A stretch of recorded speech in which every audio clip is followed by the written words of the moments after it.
Here with Doug Smith, UC Riverside's baseball coach, to talk about the Red Wave.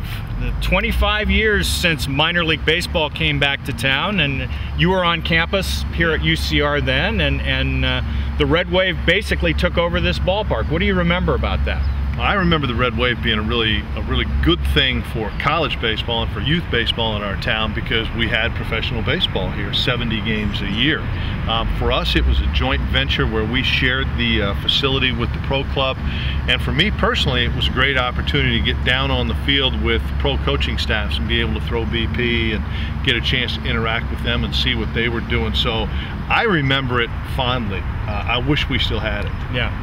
The whole attendance issue is something that both minor league clubs here had to deal with, and it's, to a point, it's something that you guys have to deal with, even though you're playing fewer games in a season than they did. It's still, how do you get people out here? You know, that had been the challenge for them, and that has been the challenge for us at UCR, not only in baseball, but in our entire athletics department. I still think we have a community that will support us.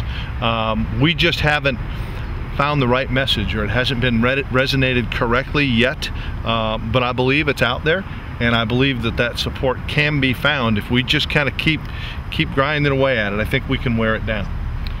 What is probably your most vivid memory of professional baseball in Riverside? You know, the two things that I remember the most is one of the first managers with the Padres was Steve Labradich, who played in the big leagues with the Angels and the Padres, and Steve played here. In 1977 was our starting shortstop on our first national championship team. And then following him was Bruce Bochy, who's obviously gone on to great success with both San Diego and San Francisco, and getting to know him a little bit and how he went about his business, one of the truly good guys in our game.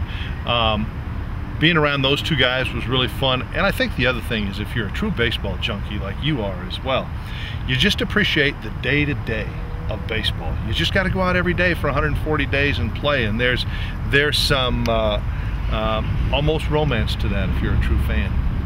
And the minor leagues, it's almost like the pure form of that, because you've got a roster of kids that have stories, and the way they come together as a team or don't come together as a team is interesting. The minor leagues is an interesting deal. Nobody's got any money. Everybody's trying to climb the ladder. You're crammed in an apartment together. You're traveling by bus. You're eating at McDonald's at 3 o'clock in the morning on the 5 somewhere. Those are great stories. Those are fun things when players look back on it. And then you see some of the guys that played here, like Raul Ibanez, when he did what he did last year in the playoffs and in the World Series. I mean, it's fun to look back and remember he played here and was pretty successful. They're fun as memories.